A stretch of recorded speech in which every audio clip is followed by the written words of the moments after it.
What up, everybody? We're going over another content series this week, mainly talking about some nutrition stuff. People have asked me recently about, what they should or should not drink, what they should or should not eat, how do they do stuff in moderation, so on and so forth. So look forward to that.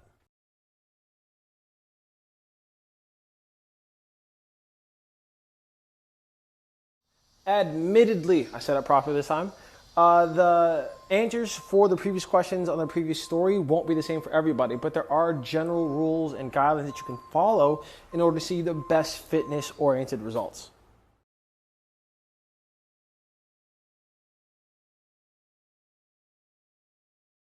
Alrighty, everybody. Today's topic of discussion, especially since 4th of July was yesterday, is alcohol consumption. So look forward to learning more about alcohol, your body, and your gains.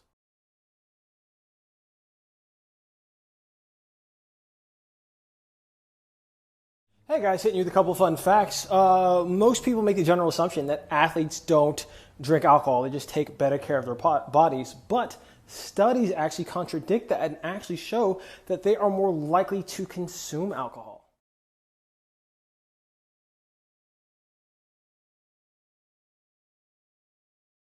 All right, guys, one of the most obvious and notable impacts that alcohol has on your body specifically has to do with your body composition. So as we all know, alcohol can affect our aesthetics. Let's talk about why and how.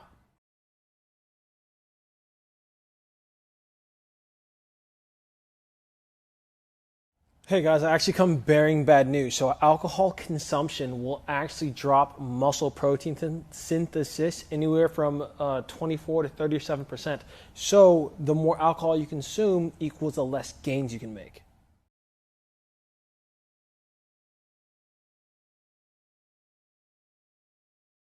So guys, when we drink alcohol, the metabolizing of the alcohol actually takes precedence and priority of your body. So things get put on the back burner, which ends up leading to weight gain, bloatiness, and lack of aesthetics that we don't want.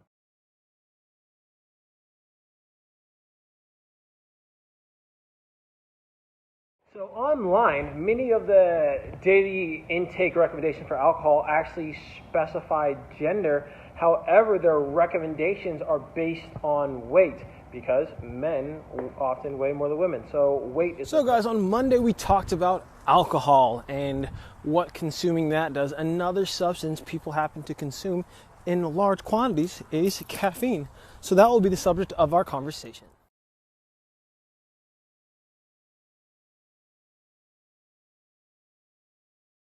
So over 80% of Americans consume like 300 milligrams of caffeine in a day, which, is quite a lot. But, before we get into the good and the bad, let's talk about more facts.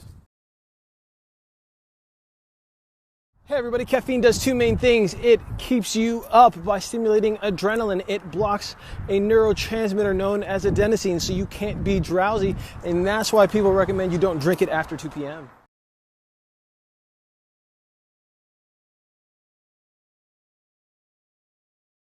So guys, caffeine blocks adenosine receptors, but not its production, which means over time we're just going to have this adenosine buildup. So eventually when you do crash, when you wake up, you'll feel groggy and like you got hit by a ton of bricks.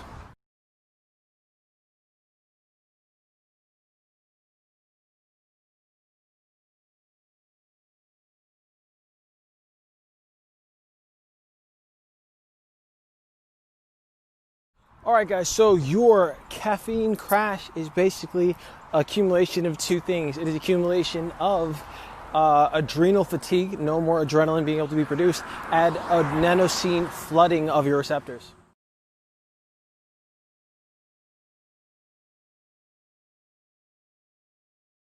So guys, caffeine is often used as a workout supplement because it can do things like improve your aerobic endurance anywhere between like 25 to 40%. Its results for power and strength training are inconclusive, but if you're taking caffeine during a workout, it kind of feels good.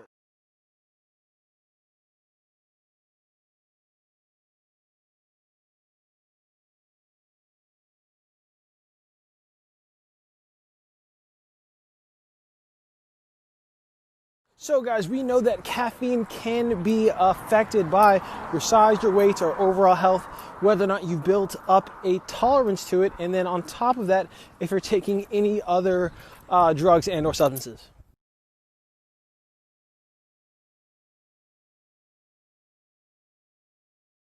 Important at the end of the day is how caffeine affects you, right? But just remember, a lot of times when we ingest caffeine, it's with a pre-workout or an energy drink. So it's not just caffeine that we're drinking.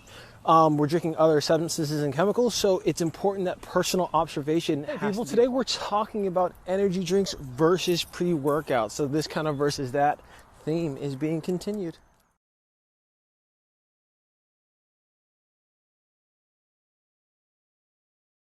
So if you are new to exercise and fitness or just new to being caffeine addicted, you might not know and or understand the difference between pre-workout versus an energy drink. So that's why we're having this discussion today.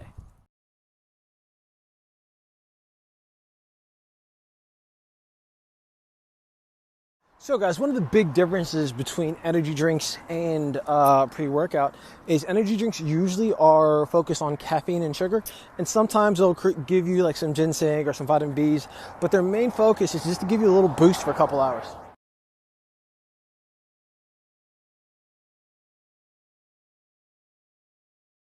So guys, pre-workout on the other hand, yes, does have caffeine, but has a lot more substances, more so related to muscle fuel and function to get the best out of your workouts.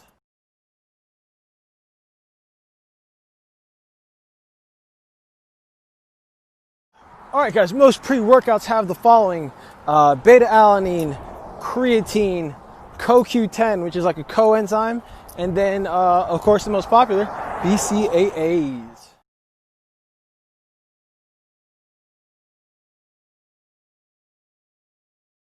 Beta-alanine is a non-essential amino acid found in many foods. It is used in pre-workout to give you like that tingly feeling in the back of your neck, get that juice going. I'll let you know the pre is working. It is used for workouts and activities that have a higher intensity that last longer than like 60 seconds.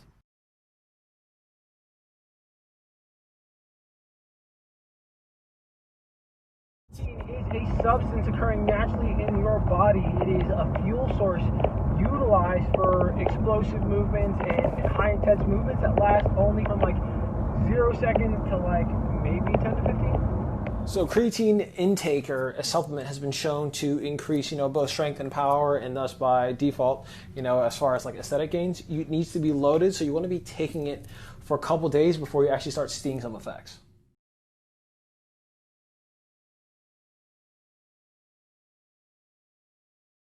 So guys, CoQ10 is, like we talked about, a compound that's produced naturally in the body. It helps create and generate energy within the cell, specifically talk about the mitochondria, and it helps with both aerobic power and anaerobic.